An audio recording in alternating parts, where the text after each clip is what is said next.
La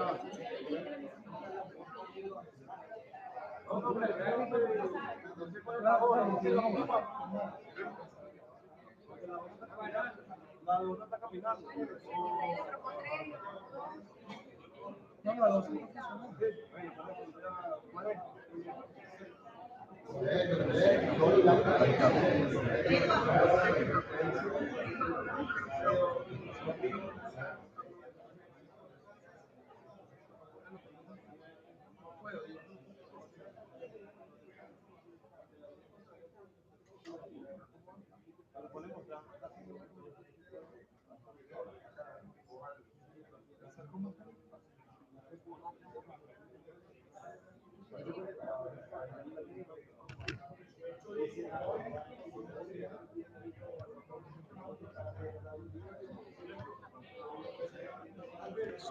Sonido.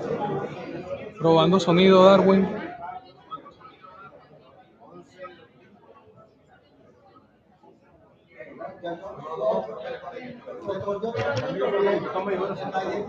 Ya va.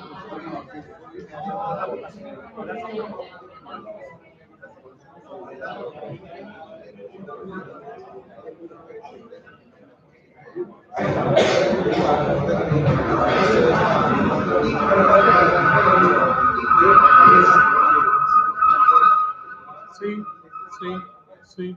Sonido. Aló, probando.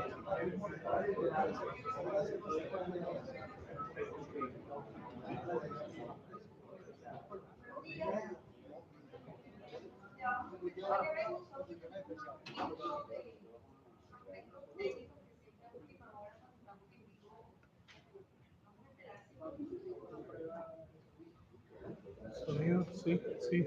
1, 2, probando.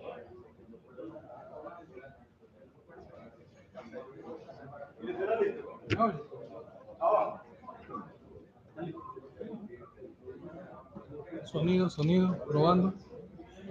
Sí.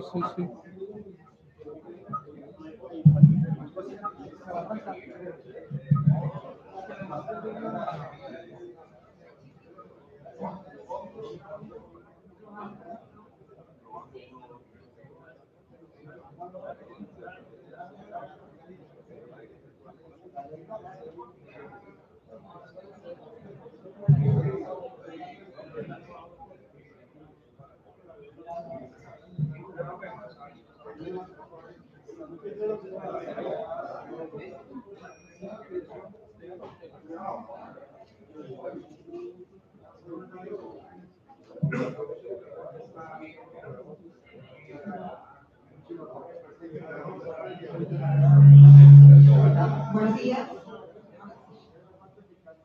Buenos días, estimados profesores. Vamos a dar la apertura del evento. Estimados profesores, colegas, amigos, bienvenidos.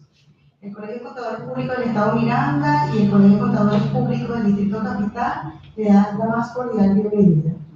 Tenemos invitado hoy al profesor Oscar Sala, que nos va a hablar de normas internacionales de auditoría en el marco del acercamiento de las firmas con los colegios de contadores públicos y en apoyo a la gestión de todos los contadores públicos del país. Le damos las gracias a Pérez por este apoyo, le damos las gracias por tu asistencia hoy día sábado. Gracias por estar aquí, sean todos bienvenidos y entonces le damos apertura al evento.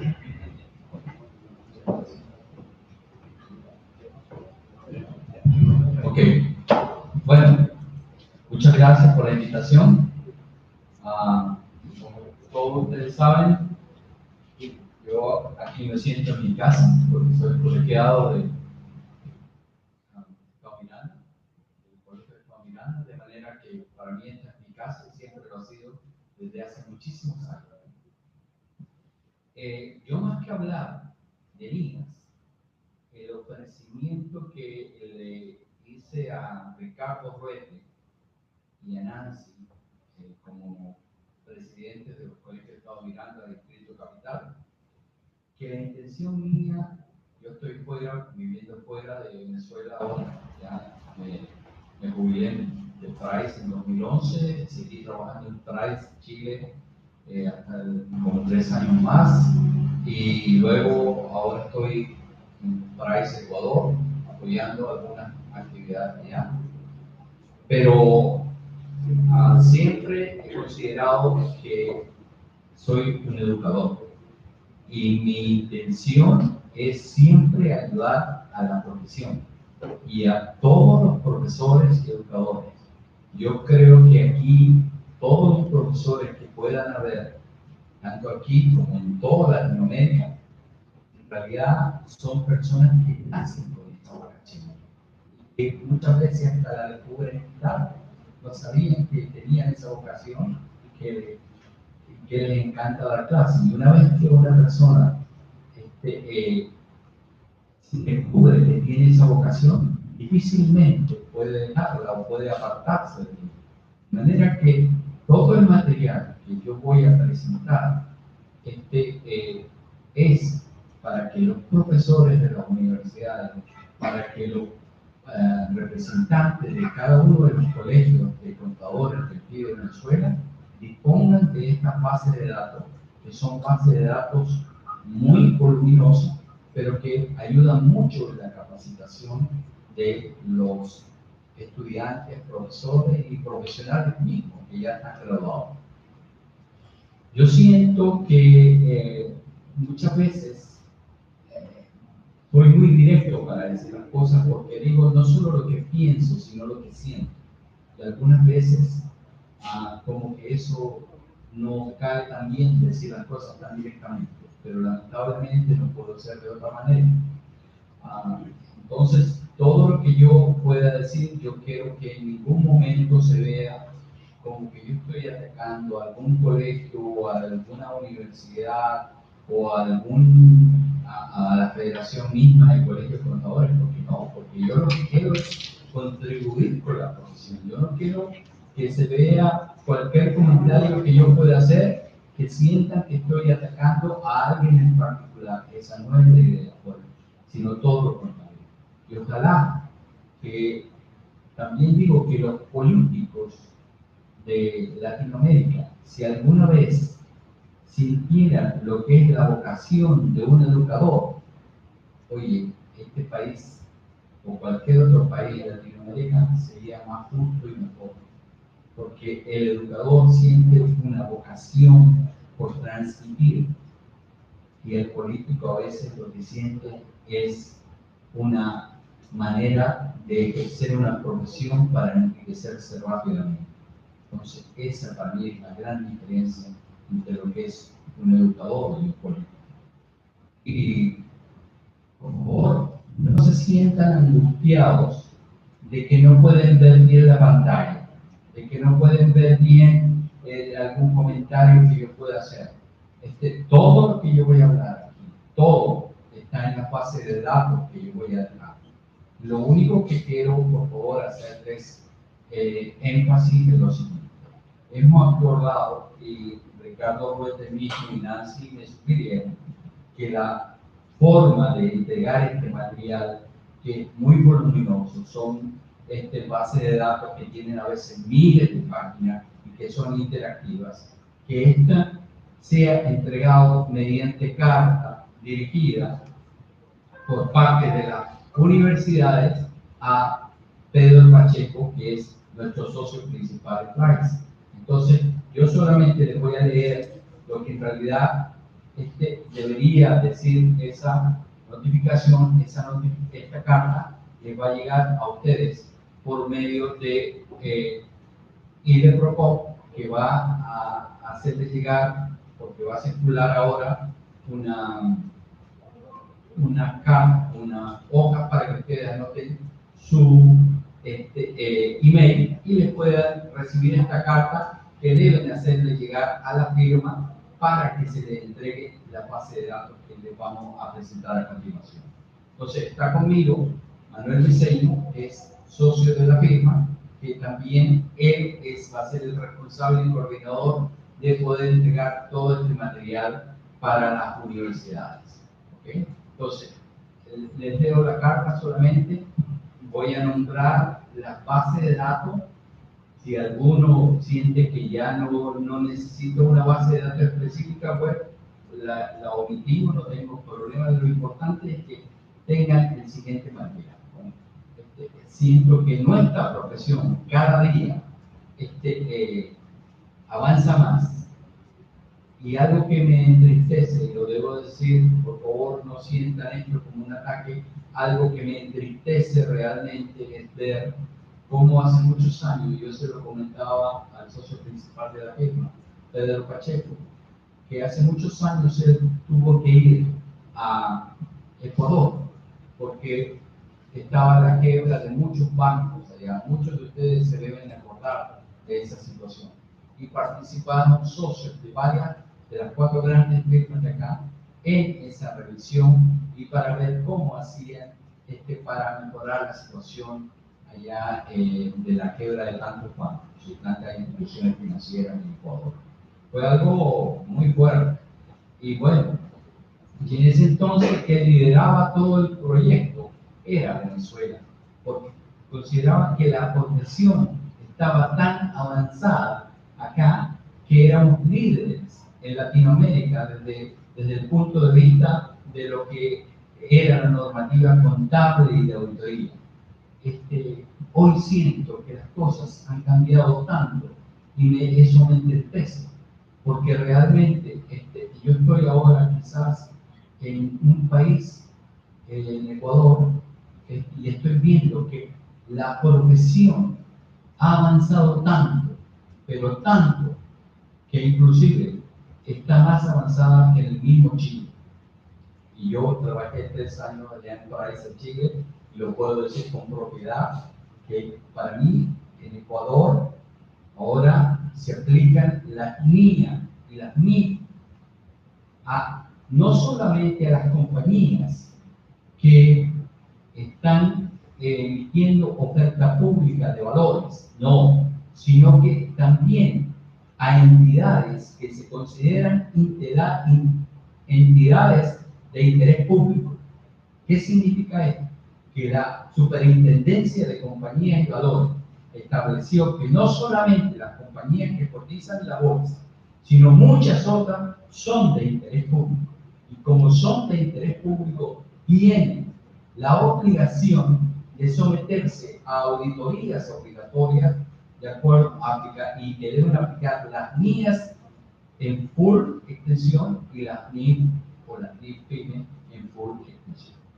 Entonces, cuando vemos que yo no sé cuántas compañías en este momento acá habrán que cotizan en la bolsa, pero yo le aseguro que deben ser muy pocas.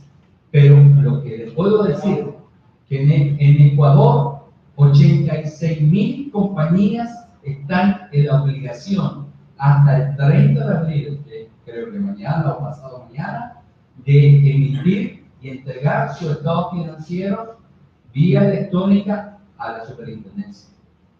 Entonces, y cuando fíjense, yo fui a Ecuador simplemente a visitar a mi familia.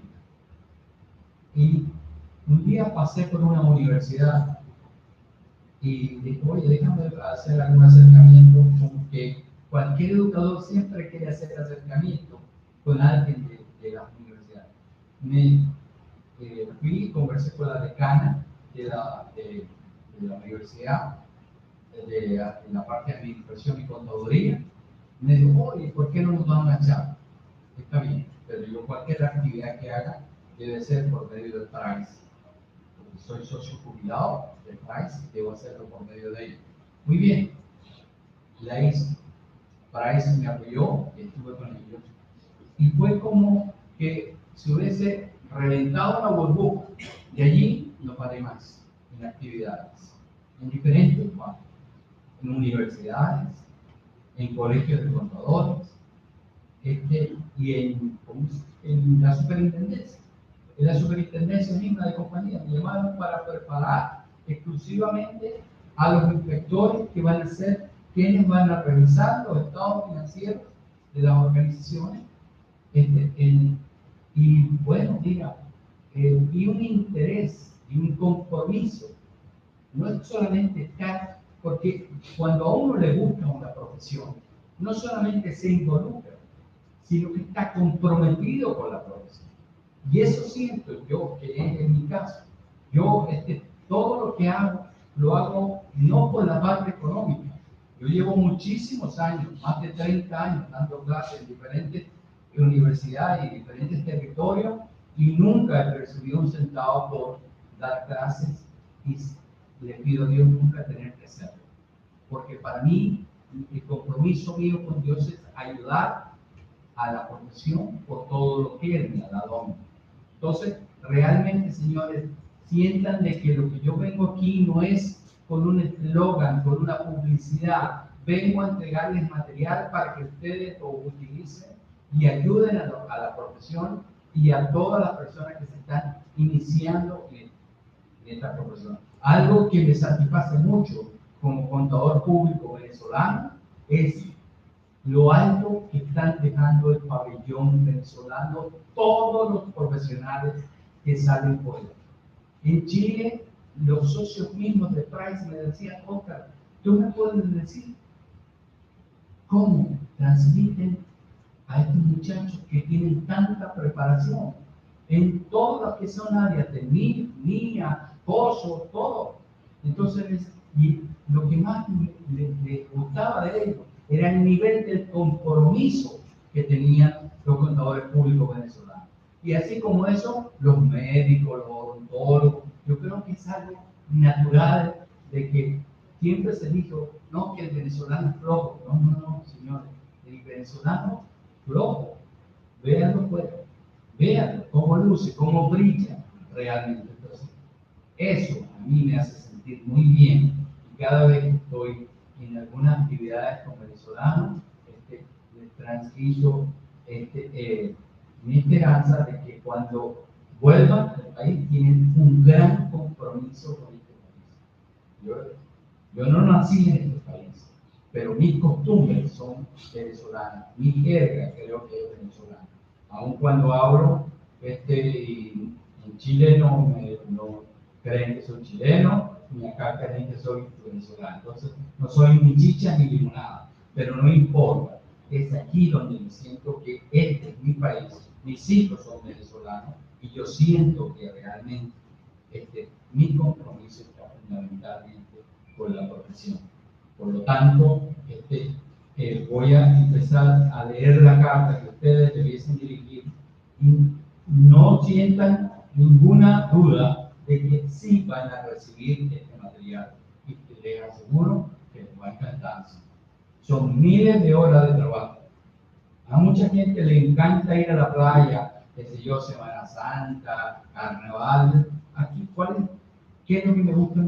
Me gusta simplemente desarrollar material técnico.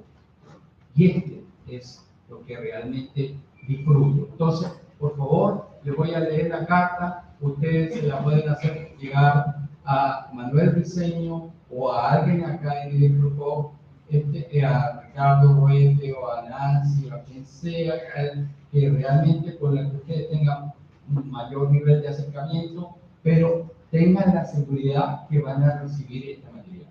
Les voy a leer primero la carta. Dice: licenciado Pedro Pacheco, socio principal de PwC Venezuela, presente.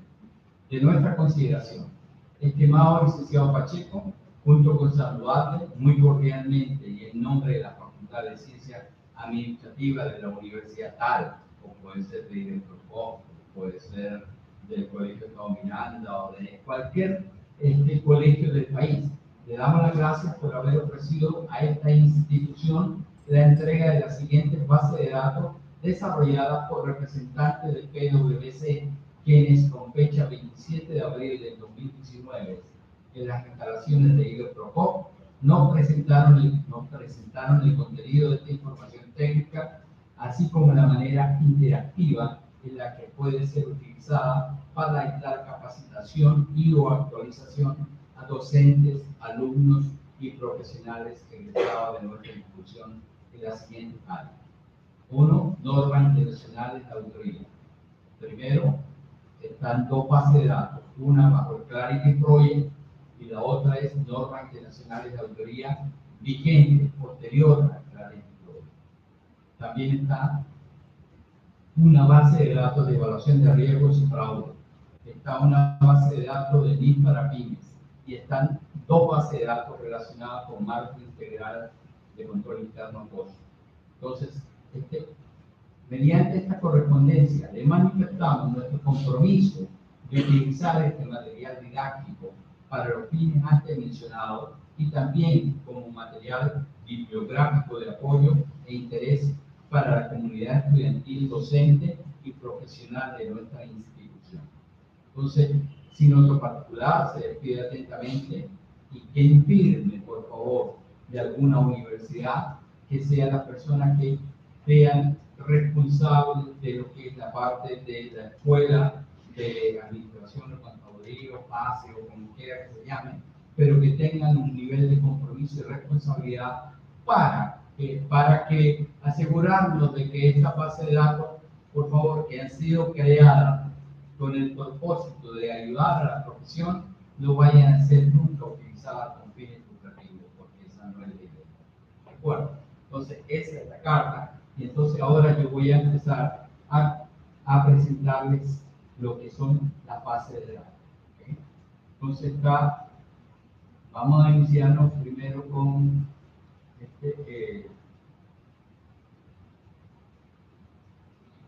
la base de datos déjenme informar acá. En el año 2011, antes de yo jubilarme,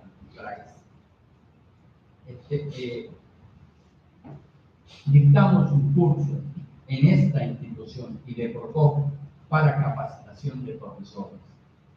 Y en esa oportunidad fue el primer curso sobre capacitación de NIA que dictamos a muchos instructores, y yo creo que muchos de ellos, algunos de ellos están hoy aquí que tomaron ese curso. Y entregamos este material. Por supuesto, yo después me jubilo y me voy a Chile. Y en Chile todavía no aplicaba las NIAs, allá se aplican las NAGAs, que son las normas de autoría generalmente aceptadas. Pero como estaba en el proceso de implementación de las NIAs, lo que yo hice fue hacer una comparación entre las normas de autoría de aceptación general en Chile con las NIAs. Y lo que hicimos fue crear esta base de datos que se utilizó para capacitar a más de 300 profesores de auditoría de las universidades chilenas. Y yo estuve rodando por muchas universidades, pero ya al final me dijeron, mira, te vas a cansar, creo que es preferible que ya lo hagamos videoconferencia. Y utilizamos el sistema de videoconferencia para preparar a los profesores y les entregamos el certificado y también les entregamos el material para que lo utilicen. Fíjense, este material fue muy similar al que dejamos en esa oportunidad cuando lo dejamos acá en el 2011, porque Clarity Project es del año 2009. ¿Okay? Dice, aquí está el sello del Colegio de Contadores Públicos, en donde nosotros decíamos ya el material recopilado en estas secciones de propiedad indiscutible del Colegio de Contadores Públicos de Chile, asociación gremial, este organismo autorizado la entrega de este material con la finalidad de que el mismo sea utilizado para propósito académico y no con fin comercial. ¿Okay? Y aquí está, fíjense, por ejemplo, ahora, ¿qué es lo que hizo Chile? Chile prácticamente homologó las NAGAs con las NIAs. Entonces, por ejemplo, si abrimos cualquier NAGA, va una conocida, la 240, aquí está lo que es la normativa de la 240, entonces lo que yo, aquí está, usted abre cualquier párrafo, lo puede cortar, pegar, donde usted quiera, ¿no? Pero también lo que yo hice fue, en esa oportunidad, preguntas específicas. Y las preguntas específicas de cada NIA. Hice 5 preguntas por cada NIA o por cada NAGA. Y en este caso, aquí estaban las preguntas y la persona ponía la respuesta y confirmaba y para que no peleen conmigo, entonces yo le ponía lo que era la respuesta específica ahí de cada uno de ellos. ¿Okay? Todo ese material lo desarrollamos y esta base de datos tiene más de 5.000 páginas. ¿Okay? Entonces, igualmente, cuando teníamos que estar con la parte de los flujogramas, aquí veíamos en la parte de flujogramas como, por ejemplo, teníamos que utilizar cuando utilizábamos un tipo de opinión, cuando utilizábamos otra, la emisión de tipos de informe, cuando se tiene errores, si los errores eran significativos o no significativos, y también teníamos hasta tipos de opiniones. Yo en una oportunidad que vine para acá, inclusive hasta hicimos los ejercicios acá pues, con esto. Pero claro, esto es una base de datos de Clarity Project. Clarity Project se estableció y entró en vigencia en el 15 de diciembre de 2009. En Chile no aplicaron esto sino hasta el 2012. El 15 de diciembre de 2012 empezaron a aplicar allá. Pero como aplican las NAGAs, ¿qué son las NAGAs? En realidad, los chilenos lo que hacen es comparar Estados Unidos y NIAS de Londres. Entonces, okay, perfecto. ¿Que se aceptan los dos? Bueno, esa es convergencia para nosotros y nosotros la adoptamos acá. Entonces, a veces confundo. Para mí, déjenme decirles que una sola vocal, lo que es adaptación o lo que es adoptar, la diferencia entre adaptar o adoptar es una sola letra, pero esa sola letra causa tantos problemas que yo siempre me diría por adoptar y no adaptar. Porque cuando adapto, trato de ver a lo que es la economía local, la situación, y muchas veces nos pasa como nos pasaba, ¿se acuerdan? A veces con México, cuando hablábamos acá de la adecuación 1, adecuación 2 que tenían en México, y acá era lo mismo, la represión, y hacíamos una modificación y la otra, y créanme, por la experiencia de tantos años en esta profesión, yo les digo que lo mejor es adaptar. Ahora, muchas veces dice, ¿cómo yo adoptar? ¿Cómo yo voy a adoptar si realmente, por ejemplo, sabemos que el 15 de diciembre del 2009 fue Clarity Project, pero muchas de esas normativas, bueno, no muchas tampoco, ¿no? Fueron en realidad 13 normas, las de 36, las que se modificaron. Pero ojo, señor, déjenme decir, hace pocos días estuve en un conversatorio que me invitaron de la UNIMED. Y yo creo que fue algo que me admiré mucho, fue el esfuerzo de unos muchachos quienes por no tener las publicaciones mías en español se dieron la tarea de traducir todo ese material y someterlo también a lo que es la revisión por parte de la Escuela de Idiomas de esa universidad, para posteriormente decirle al IFAC, mira, también aquí hay otra versión de la mía en el caso de que alguien la quiera utilizar, porque la intención de ello es poner esas traducciones a disposición de todos aquí en Venezuela. Eso es un esfuerzo admirable de esos muchachos, y hay que motivarlos y nunca tratar de criticarlos, como también a veces se hace, ¿no?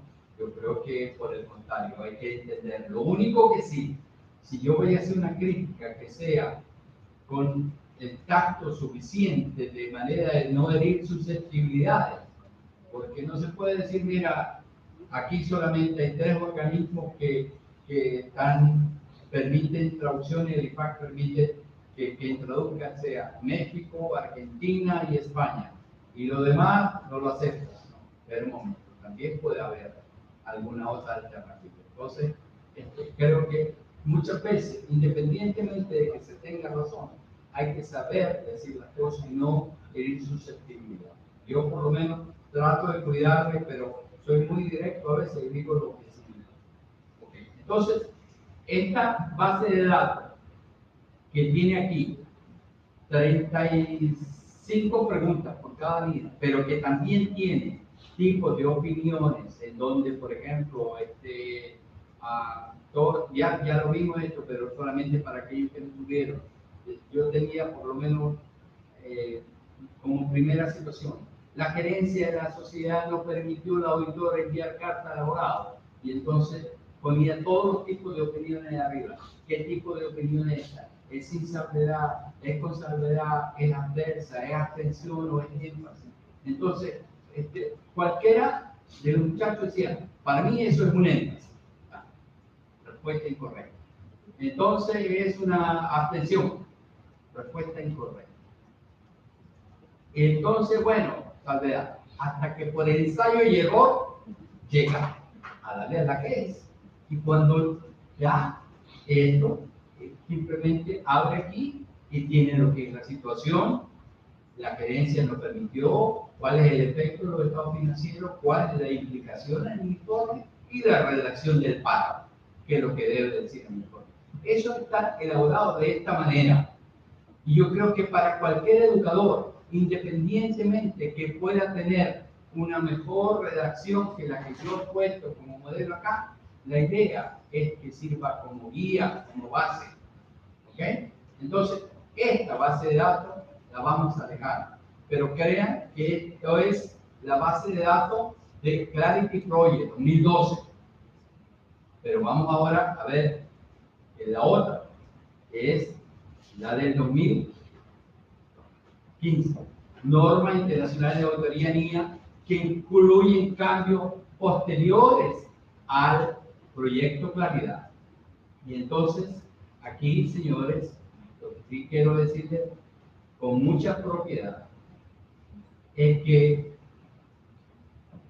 los cambios que han habido en estas 13 normas y en la línea 701 son de tal trascendencia que son los cambios más significativos que han habido en la profesión en los últimos 50 años, dicho por representantes del IASPI mismo, que son quienes emiten esta normativa. Entonces, mi comentario en el conversatorio que hubo en la UNIMED sobre NIA fue simplemente que si vamos a enseñar NIAs en las universidades, enseñemos las NIAs puras, independientemente de que más adelante yo aprenda cuáles son las desviaciones o las adaptaciones locales que se pueden haber hecho. Pero lo que se debe enseñar en las universidades, a mi modo de ver, son las NIAs puras. Y esas son muy, muy significativas. Entonces, por ejemplo, yo les voy a leer aquí solamente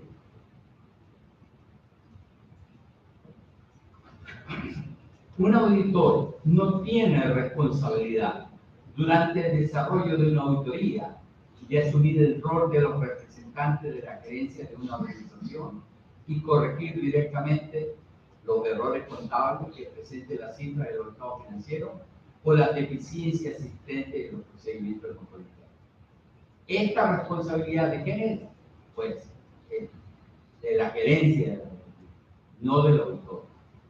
Pero el auditor sí tiene la responsabilidad de cumplir con la normativa de auditoría, que son las NIAs, ¿okay? Y la aplicabilidad de la NIA en todas sus funciones. Ahora, si el auditor determina que los errores contables o las deficiencias de control interno que no se corrigen constituyen representaciones erróneas o incapacidad de obtención de evidencia significativa, el auditor está en la obligación de desviarse de lo que es una opinión sin salvedad y emitir una opinión con salvedad, o una opinión adversa, o una denegación de opinión, o, si fuese el caso, retirarse del compromiso de auditoría. Esa no está establecido en las normas internacionales de auditoría. Ahora, un auditor fundamenta su opinión sobre la razonabilidad de los estados financieros con base en la evidencia obtenida en el desarrollo de la auditoría y debe estar consciente y debe señalar ahora, y esto es nuevo, para todos los informes de auditoría, aplique parcialmente la línea 701 o no la aplique. Pero esto que les voy a mencionar a continuación está en la obligación de decirlo en su informe. Primero, una declaración que el concepto de seguridad razonable señalado en su opinión no garantiza la detección de una incorrección material.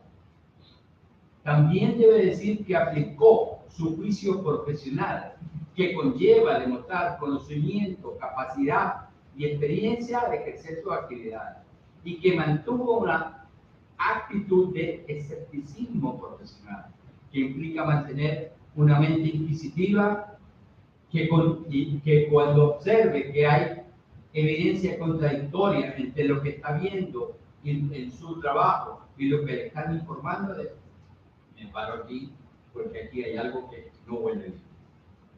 También que valoró los riesgos de una incorrección material de los estados financieros, que identificó y valoró los riesgos de todo lo que puede ser la parte de fraude, por ejemplo, y debe decir que no es lo mismo, debido a lo que puede implicar una colusión, una falsificación, omisiones deliberadas, manifestaciones intencionalmente erróneas o ilusión de control interno. Son cosas diferentes. Y el auditor ahora debe decirlo, pero no se trata de decirlo, se trata de saberlo, de conocerlo, de entenderlo. No puede tratar, mira, hay un dicho que dice, es preferible que hables de lo que sabes, que te pongas a hablar y se den cuenta de que no sabes de lo que hablas. Tan sencillo como eso. Yo creo que en esto uno, para poder aseverar todas estas manifestaciones en el informe, tiene necesariamente que estar en conocimiento de lo que son los cambios de la norma. También debe decir que obtuvo conocimiento del control interno con el fin de señalar procedimientos de auditoría y no con la finalidad de expresar una opinión sobre el control interno mismo de la organización. Que evaluó la adecuación de las políticas contables aplicadas y de las estimaciones contables, que concluyó con base en la evidencia obtenida sobre lo adecuado de utilizar por parte de los administradores el concepto de entidad en marcha. Señores, este es un cambio significativo, muy importante. Yo creo que difícilmente en el país, dadas las condiciones que se están viviendo, difícilmente en el país pudieran haber opiniones sin lo que es el párrafo de entidad en marcha. Para mí, eso prácticamente yo lo vería como algo, pero bueno, muy calado de los cabellos. Okay. Luego, ¿quién es responsable de la dirección, supervisión y realización del trabajo de auditoría y de la opinión de su auditoría?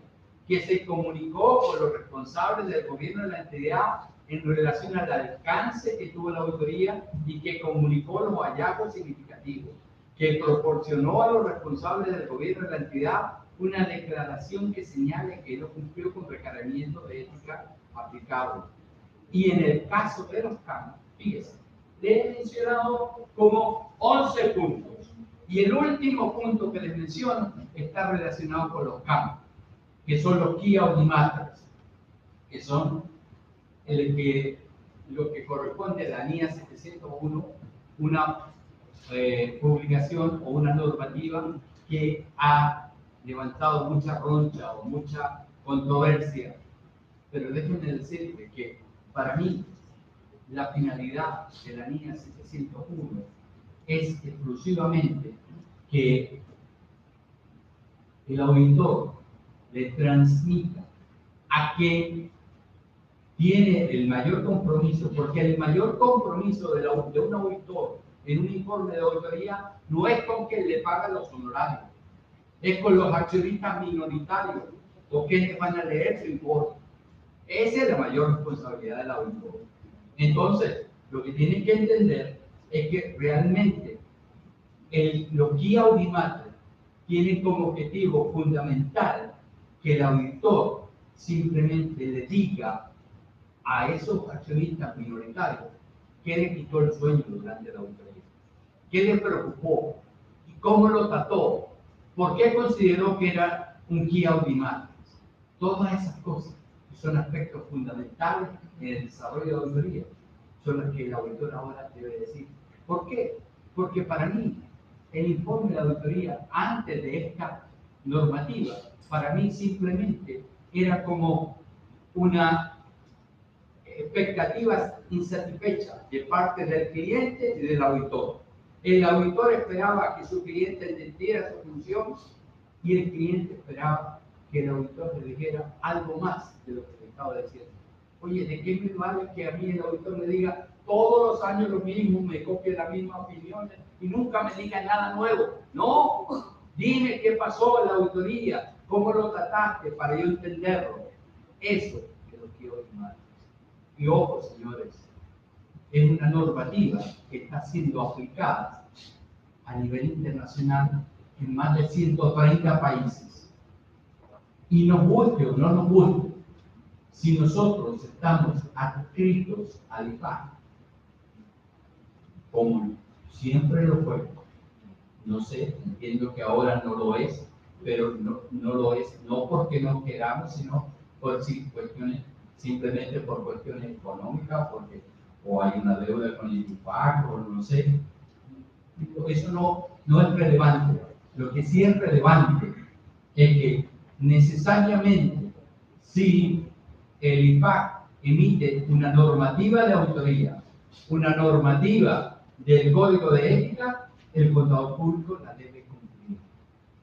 Y la debe cumplir simplemente porque firmó un compromiso que es el SMO, que es el Statement of Membership Obligation, que le obliga a realmente seguir esa normativa. Y si no la cumple, pues está simplemente fuera de norma, está fuera de mercado.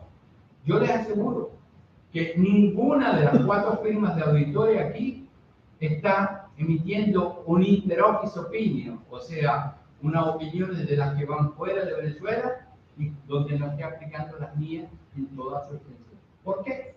Porque eso sería una confusión para todas las bolsas internacionales. Y las personas abrirían esos informes y dirían, ¿están emitiendo esto? ¿Está aquí? Si este informe no se parece en nada a los nuevos informes de auditoría que hay que emitir. Entonces, no. Podemos diferir, podemos seguir estirando la arruga todo lo que ustedes quieran, pero va a llegar un momento en que ya, mira, no, tienen que adoptar esta normativa. Y por más que la adaptes, va a llegar un momento en que va a estar así, desviado completamente de lo que es la realidad. Entonces, creo que es importante que esta normativa sea aplicada. Aquí ustedes tienen, en esta normativa, en esta que estoy explicando, ojo, el Yasmin no es loco, señores. Cada vez que emite una nueva normativa, lo somete a un proceso de aprobación, de consulta, en donde las 4 grandes le dieron su opinión y todos están de acuerdo. Con las universidades, entonces, lo somete a un proceso de consulta que muchas veces, en este caso, como era tan importante, llegaron más de 200.000 respuestas. Y todas dicen, de acuerdo, esa debe ser la nueva normativa. Y se consideraron objeciones importantes y todo. Pero las únicas normas que han cambiado respecto a lo que es la normativa de Clarity Project son simplemente 13 normas. La 250, 260, 315 y aquí está. Se las dejo yo y la única normativa nueva es la 701. Y el proceso de consulta, como yo le digo acá, es de entidades profesionales, universidades, entidades gubernamentales, todos, y todos están de acuerdo en que esta es una normativa aceptada. Por lo tanto, si nosotros estamos dividiendo esto, muy bien, sigámoslo dividiendo, pero va a llegar un momento en que ni estamos capacitando bien a nuestra gente en las universidades, ni siquiera a nuestros profesionales que están saliendo fuera. Ojo, a mí lo que me preocupa es la fuga de cerebros que hay en Venezuela. Señores, en Price, Chile, yo ya no podía meter más gente porque había un grupo de extranjeros que se podía trabajar.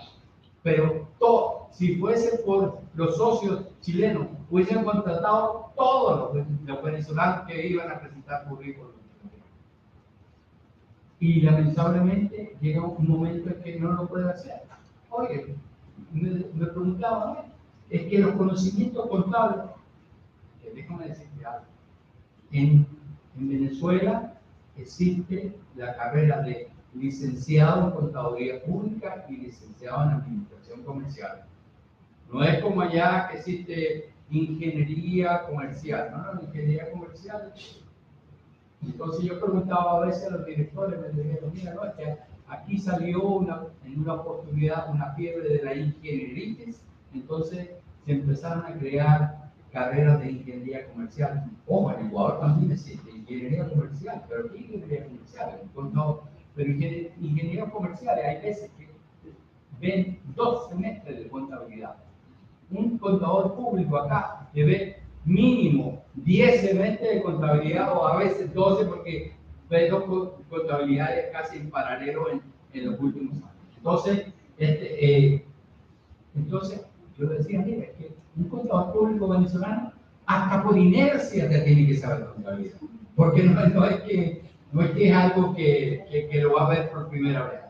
Entonces, el profesional venezolano, y particularmente lo hablo en el caso del contador público, está muy bien conceptuado, muy bien valorado. Por supuesto, como todo, siempre hay alguien que pone a todos. Y lamentablemente también lo hemos vivido en nuestros países. Entonces, en Ecuador, ya se aplica NIA y NICUR. Yo lo que hice fue dictar curso de certificación por medio de Price. Y sacan la mayor cantidad de personas inscritas en este colegio. Que ojo, el contador público, al igual que Chile, el contador público no tiene la obligación de inscribirse en el colegio. Y si no tiene la obligación, tampoco tiene la obligación ni de someterse a la normativa que emite el colegio, ni de someterse al código de él. Entonces, ¿cómo se pueden emitir sanciones a un profesional que no cumpla con la normativa? ¿Lo tiene loco? Bueno, en Ecuador también pasa lo mismo. En Chile deben haber como unos 80.000 contadores públicos, ingenieros comerciales, contadores auditores y relacionados. En Ecuador hay deben haber menos de 40.000, 50.000. Pero de esos 40.000 hay como 5.000 colegiados. Y en Chile hay menos de 6.000 colegiados.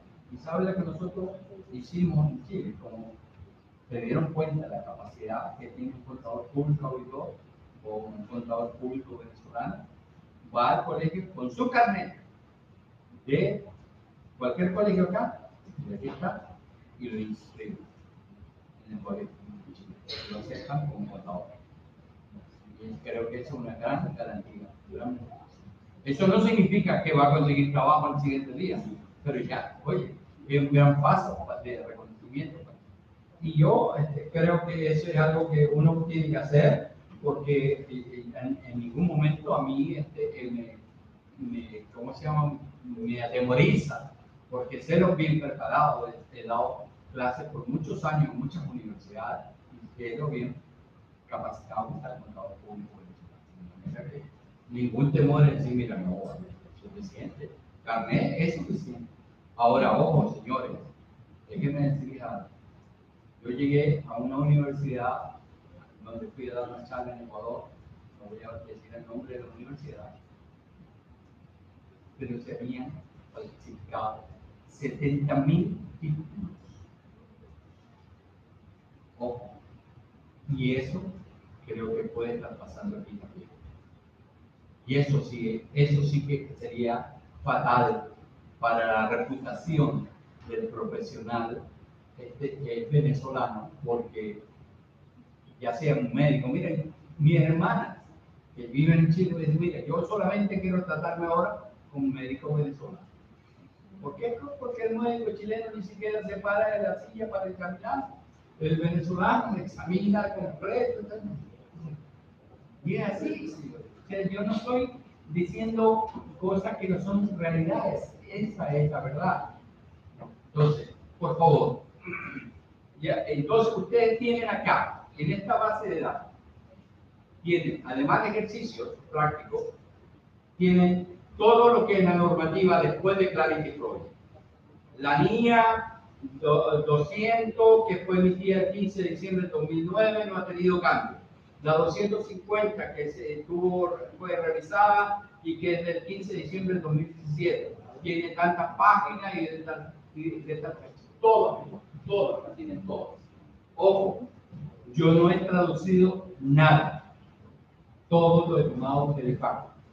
Y la única que no tiene traducción al español, y no la tiene, no porque yo no la haya querido poner, sino que porque todavía no está vigente, es la 540, que es la estimación contable. Por lo tanto, si usted va aquí y ve la 540, usted ve que empieza aquí del 15 de diciembre de 2019. Para esa fecha ya estará traducida y yo la habré incorporado. Pero ahora la que está ahí es pero sin embargo, si va a la normativa, está aquí, abre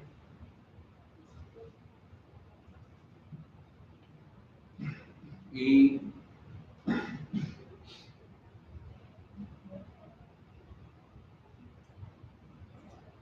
bien, aquí está todo lo que es la estructura de los pronunciamientos. El código de ética, bueno señores, les digo, el código de ética empieza a regir el 15 de diciembre del 2019. Y ojo, vean, este no es el código de ética, este es un resumen, porque todavía no está. Pero le aseguro que cuando ustedes abran este código de ética, van a ver que en este código de ética tienen cambios fundamentales ahora. Entonces, y esto se les debe estar enseñando a los estudiantes de la universidad. ¿Okay? Pero también tienen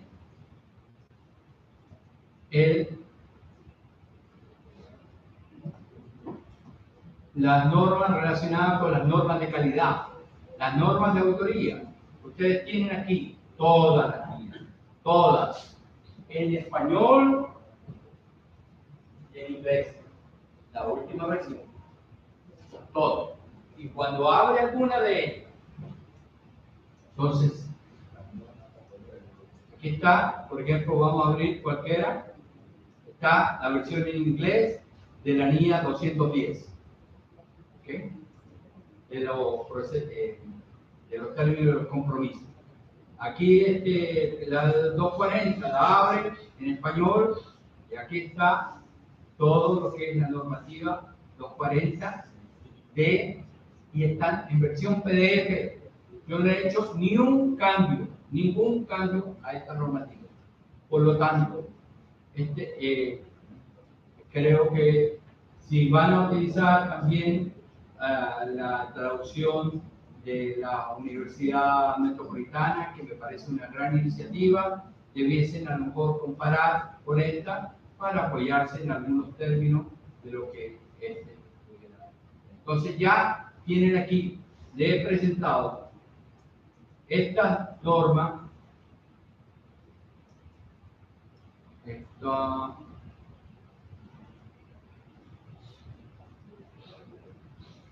esta es la de 2012, esta es la de 2015, creo que se reúne. Y creo que ya la voy a abrir aquí porque creo que la cerré involuntariamente. Así la cerré.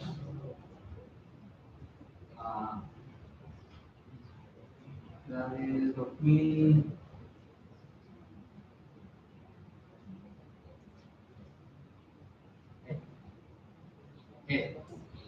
Entonces aquí tienen todas, por favor, tienen también lo que es, por ejemplo, cuál es la diferencia entre lo que son los compromisos de auditoría, de revisión, de compilación, de normativa, cuál es la normativa aplicable, todo esto.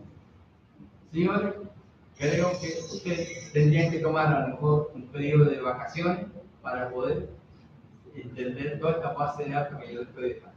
Entonces, esto le hemos dado dos bases de datos, que es la de líneas, de Clarity Project y la de 2000, posterior a Clarity Project, claro, con ejercicio y con todo. Fíjense, este curso de certificación, que lo tomaron fundamentalmente profesores de universidades y profesores de entidades públicas, como la superintendencia de compañías y todo esto, tenía que dar un examen final. Y el colegio, que funciona muy bien acá, el colegio puso que tiene que pasar con 80% de las preguntas para poder aprobar la certificación. Yo le creé una base de datos de 70 preguntas. Las 70 preguntas están a disposición, no las tengo aquí, pero te las puedo también hacer llegar. Estas son de todas las niñas. Entonces, se les daban 20 preguntas al azar, el sistema lo toma automáticamente. Y claro, yo antes de la certificación fui y conversé durante todo esto, vimos las preguntas, pero siempre hay personas que malinterpretan las cosas. Entonces, resulta de que hubo una persona que, como vimos la respuesta tal cual, que aprendió la respuesta de memoria y contestó todo. Y sacó 0 de 20. ¿No? Entonces, no, pero ¿cómo, profesor? Si yo la vi con esto, oye, pero el sistema te cambia no solo el número de preguntas, sino el número de alternativas también. Entonces, tú lo puedes estar preguntando, contestando siempre la A, la B o la que te aprendiste en el curso. Entonces, pero pasó. Y yo tuve que intermediar para que esta persona pudiera poder tomar el examen otra vez y era alguien de un organismo público. Entonces, bueno, en fin, lo que no quisiera es que pasara, pero yo les puedo después dejar. Muy bien, aquí ya les he presentado dos bases de datos. Vamos con la tercera. Esto es evaluación de riesgo de fraude. Esto es quizás mi base de datos con sentido, porque esta debe tener más de 2000 páginas, pero tiene de todo. Tiene lo que es evaluación de riesgo, tiene conceptos de ética, tiene lo que es los últimos bases, por lo menos de fraude corporativo, fraude ocupacional, proceso de prevención de fraude, proceso, tiene el sistema habla algo de COSO también, auditoría forense, el Report to the Nation 2018, es el último, no hay otro. Y en el reporte, ustedes tienen aquí por lo menos los resultados clave, la introducción, aquí del Report to the Nation, y ojo, pero está en inglés. No está en inglés, está traducido en español. Entonces, aquí tienen los hallazgos relevantes, por ejemplo, cómo se ocurre el sistema de fraude ocupacional, cuáles son las organizaciones víctimas, cuáles son realmente los tipos de perpetradores, cuáles son las características de ellos, todo esto.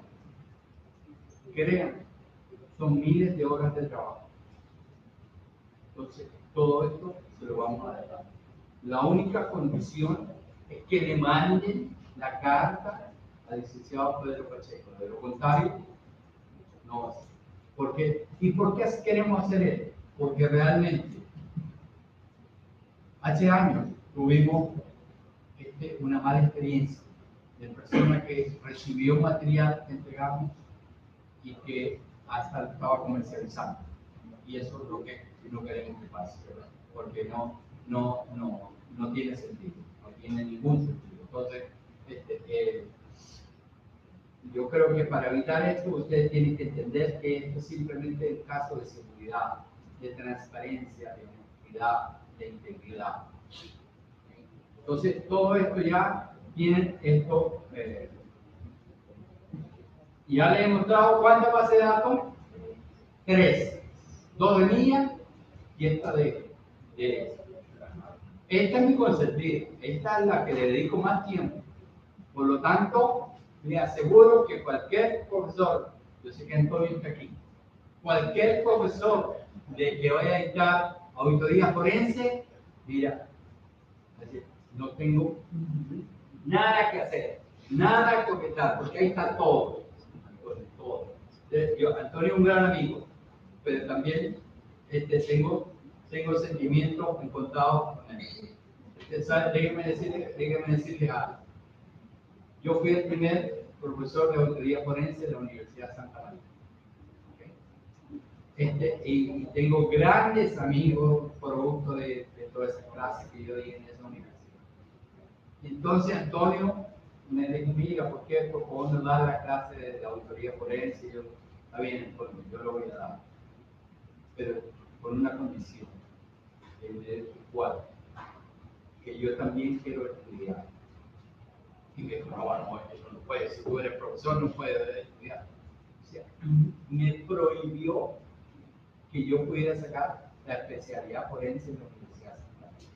De manera que le tengo un gran aprecio, pero también te voy a dar como la versión fallida de bueno, entonces, Antonio, con mucho gusto para que la utilicen en la Universidad de Santa María, todo el tiempo. ¿Vamos? De acuerdo. Vamos con otro. Esta es costo.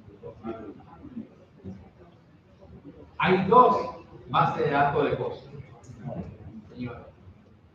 Siempre hablamos mucho de costo. Déjenme mostrarles primero la otra para que vean por qué yo.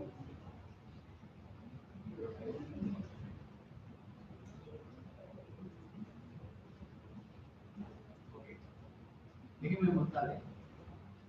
Esta es una base de datos que yo lo hice hace mucho tiempo, pero que está perfectamente en esta base de datos de costo. Está, por ejemplo,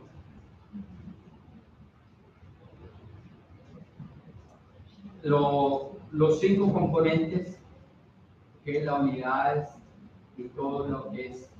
Entonces, de aquí, si vamos a hablar de control environment, por lo menos, entonces aquí, en control environment, vamos a decir cuáles son los principios y los enfoques que ilustran cómo las organizaciones pueden demostrar que cumplen con los principios.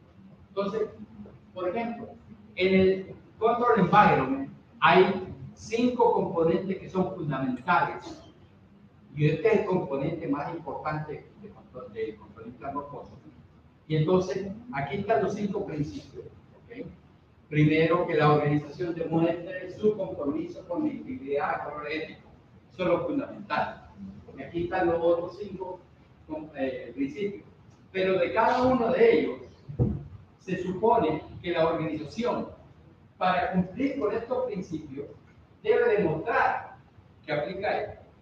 Si no aplica esto, no puede estar aplicando este principio. Y si no aplica este principio, más puede estar aplicando cosas. ¿Estamos claros en esto? Entonces, cuando yo para que una organización demuestre su compromiso con la integridad y valores éticos, primero, ¿qué debe hacer?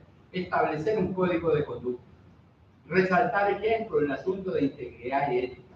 Evaluar a que la gerencia y otro personal, como proveedores de servicios, sourcing, se adhieran a las normas que tiene establecida la entidad, que se reporte, se tomen acciones inmediatas en los casos en que estas normas no se cumplan. Eso es algo evidente.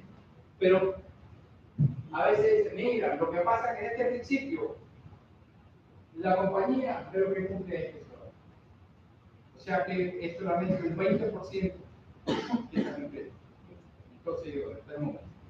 ¿Puede una persona estar hablando de que cumple con un 20% de procedimientos de control interno? ¿No? ¿O tiene un buen control interno o no lo tiene? O muchas veces la gente confunde el hecho de decir, mira, yo en Chile me he dado cuenta que me decían, no, mira, yo tengo un buen control interno, pero también he tenido fraude. Y bueno, yo sé que es normal tener fraude. ¿Y cuántos fraudes he tenido? Bueno, he tenido fraude, 4 fraudes este año. Y tú aún así consideras que tu control interno es mal. Sí, bueno, que todas las personas, todas las organizaciones tienen fraude. Bueno, entonces vamos a estar claros.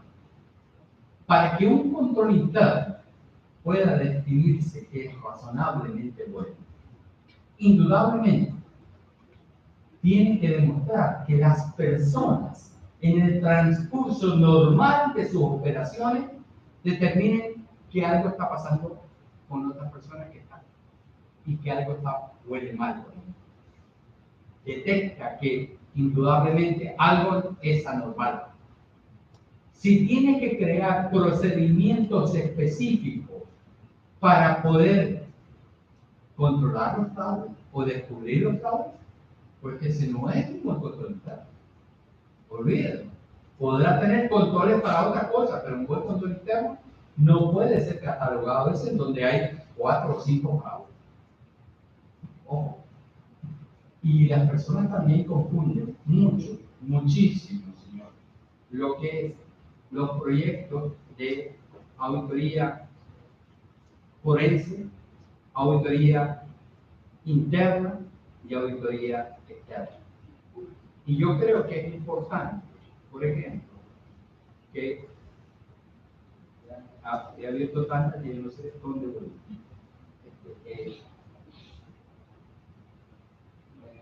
Creo que evaluación de riesgo es la primera. Sí. Ok. Fíjense, aquí.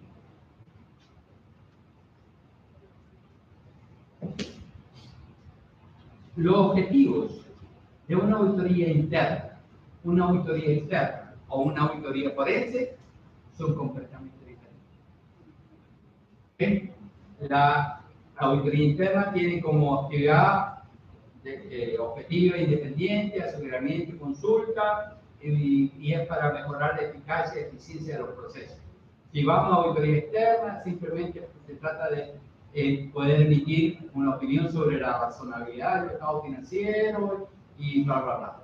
Y en la parte forense es algo completamente diferente. Es para tratar, digamos que post-mortem también antes se puede ejercer alguna actividad, pero por lo general es tratar de obtener la evidencia suficiente para ponerle a un juez las pruebas de cómo ocurrió y que el juez pueda dictaminar sobre la persona que cometió el fraude. Esa es fundamentalmente la actividad. Por supuesto, también tiene en una actividad auditoría interna o en una auditoría externa, usted desarrolla entrevistas. En una auditoría forense no desarrolla entrevistas, desarrolla interrogatorios, porque ya sabe que la persona es culpable y lo que quiere es obtener una confesión de a cuánto ascendió el robo, o cuánto fue lo que se llevó, quiénes están involucrados y todo eso. Son objetivos completamente diferentes. Pero le digo todo esto porque ya en Chile Price sufrió un fraude, pero fraude fuerte, de más de $1.200 millones. Una compañía de retail. No crean y crean que fue fraude. Y yo tuve quizás, puede leer ese fraude en internet, se llamaba La Polar. Y yo creo que la polar era una 13 de retail. Yo creo que yo tuve que vivir, además del frío normal que se vive en Chile, la fría onda polar de que realmente en universidad que iba pensaba que le había caído como Dios del cielo para hacer todas las preguntas relacionadas. Y crean, fue un fraude feo, pero fue fraude. Y normalmente tienen que entender que a un auditor internacionalmente se le puede acusar por dos cosas simplemente: por encubridor o por cómplice. Nada más. Encubridor si realmente ve que hay un fraude y no dice nada. Y cómplice si participa en lo que es el maquillaje del mercado financiero. Las dos formas que puede dar. Ahora, realmente nada de eso pasó, pero en Chile todo, mira, ¿cómo Price no vio esto? No, mira, no es Price. Pudo cualquier firma de auditores pasar por eso. Entonces, y tenemos que entender eso. Cualquier firma pudo pasar por eso. Ya, ¿quiere decir algo? 5 minutos para el refrigerio. 5 minutos. ¿Se dan cuenta? Al refrigerio le van a dar. Déjenme decirle algo. Normalmente en un curso, a veces es tan ingrato que muchas veces el curso depende de la calidad de los refrigerios. Qué tristeza me da. Pero es así que cuando va a